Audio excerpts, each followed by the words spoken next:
Hi, this is my reflection for my MMP project. I posted my reflection a couple days ago on my actual website, but I thought I should revisit this in order to, just present it to everybody.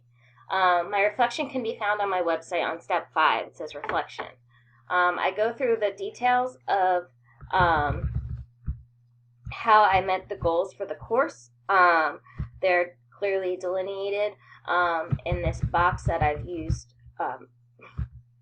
in this table that I've used to point each goal, and then each objective is in the second column, and then the output of how I expected my learners to accomplish these. Also, I revisited this in my PowerPoint, in which I have used to highlight my research questions that I hope to have answered and how I intend to accomplish this. So, to determine the indicators of high quality socially shared regulation, I plan to first get approval by the IRB to conduct this research, and then I hope to receive, provide my hopeful participants with consent forms, asking them to be a part of the study, and a separate consent form to have me film or record their voice.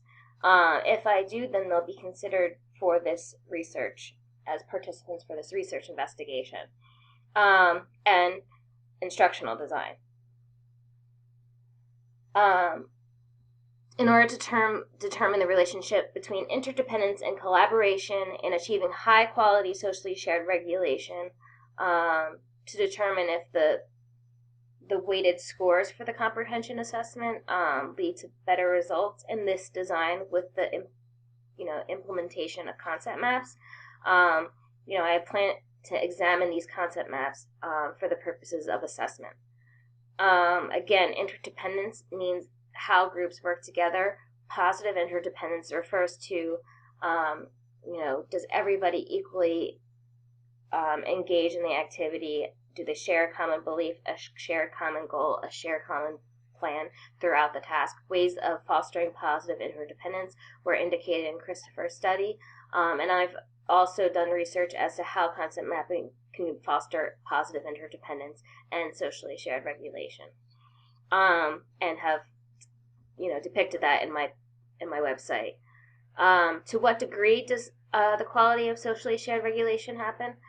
So I am going to be using a coding scheme developed by Rogat and Lindenberg, who investigated the quality of socially shared regulation in small group works. It was from their research that it was determined that some method of instruction should be utilized which fosters positive interdependence, which therefore fosters socially shared regulation. So I hope to answer their questions when doing this instructional design and research as well. Can concept maps serve as an adequate structure to scaffold students' development?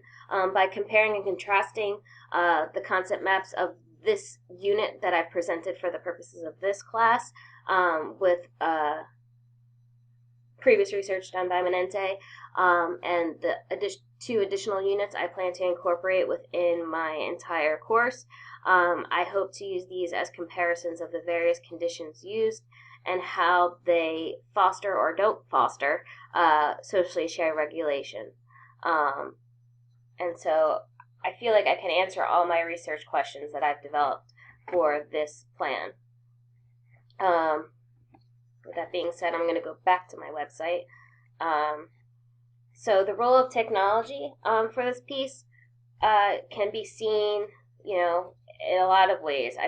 The way I've designed the course is this actual website to start out with. I've made a tab and a section for my entire research design as we've gone through the motions, the proposal that I've submitted, the design and implementation, how I'm going to, of course, the research basis behind it. My goals and objectives that, I just depicted in that PowerPoint are listed here. And in the reflection, it lists an additional column which says how this will be achieved.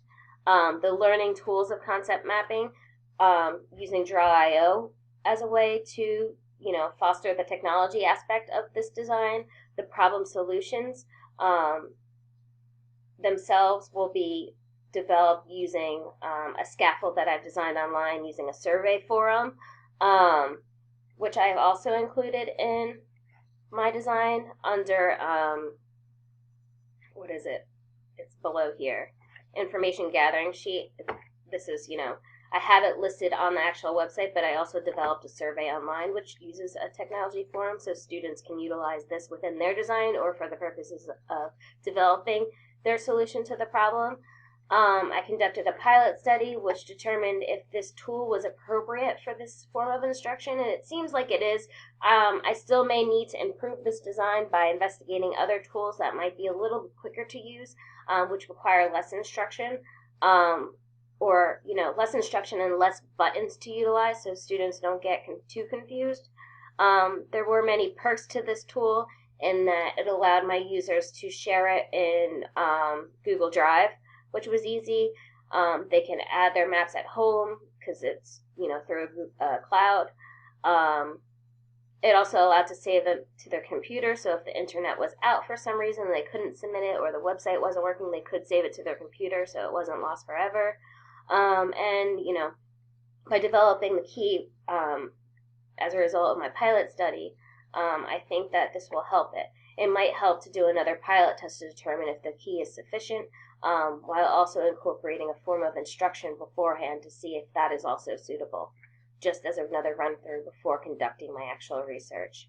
I've also included a timeline within this is again not for the purposes of the course, but just so everyone can see how everything is laid out. I've also incorporated links of the technology I'll be using in my timeline.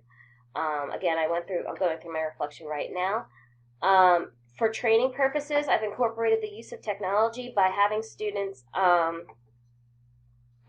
understand what problem-based learning is, simply stated here by myself through research support. I've also incorporated articles for students to access during this when preparing for this unit. Articles on problem-based learning, which is the Savory and Newman article. The Azar article is also another article on problem-based learning, but it kind of gives you tips. Students can use this as they're working in their groups to refer to. I've also included screencasts here for each of these designs for users to access the articles. So they're actually going to have to acquire the articles by themselves.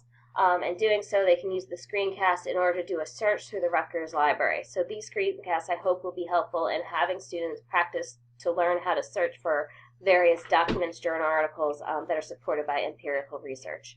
Not only for the purposes of accessing these particular articles that are going to be required course readings, but for the purposes of them developing their problem solutions, they can, reference articles themselves. It might expose them to some more and ways they can research, access these forums. I've also included a collaborative learning article by Johnson & Johnson. Again, when they search Johnson & Johnson, they're well-known authors on collaborative and cooperative learning, so other articles might pop up that might intrigue their interest when developing a solution to their problem, or when wanting to acquire, self-directed learning, in that they want to acquire more information related to cooperative or collaborative learning. The Hay and Kitchen and Ligo Baker article refers to concept mapping in higher education. This is the article that will be used when I model how to use the Draw.io forum. Again, it links to the screencast on how to access these articles using the Rutgers Library Forum. So this actual page on the website, a subpage on the website, allows users to post their comments related to each of the article. As you can see, each article is categorized, keeping things neat and organized. So I hope that this, promotes discussion, allows people to see what their classmates are thinking when reading these articles, and that's that.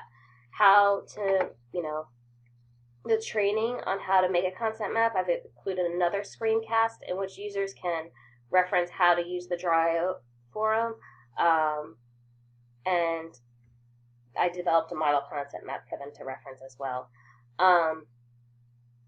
And that's pretty much it for how to make a concept map training. So I hope that these will not only teach the users how to acquire the journal articles, how to develop a concept map, but I hope it will teach them and expose them to other resources when engaging in these activities as well. even as simple as the screencast that I present, I hope that maybe they'll formulate their solution to the problem in the method of a screencast when capturing, their presentation that they're going to be developing for the class, which relays their solution to the problem. So then I have another page just dedicated to the concept mapping, the individual, the practice, so people can see not only how their concept map has developed through the use of technology and the use of practice.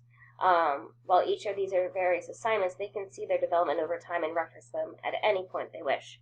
I've included models just so everybody could see how you could easily attach your concept map to this site so other people can view it.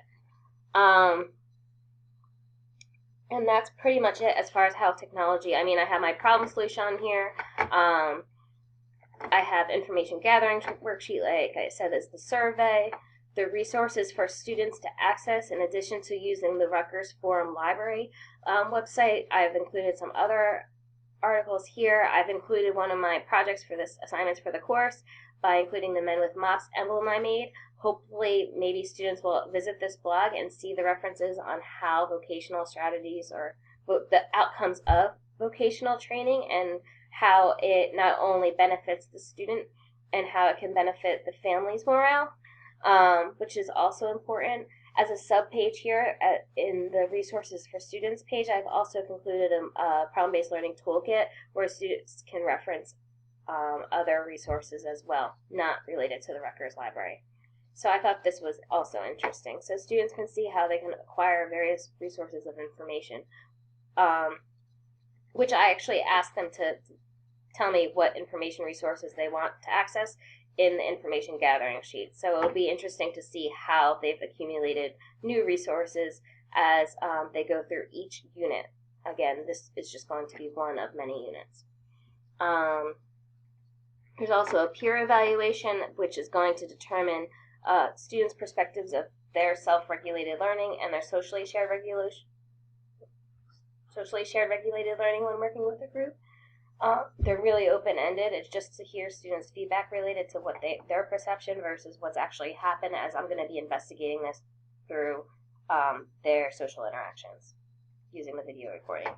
The evaluation's also incorporated here. Not much technology involved other than the site development.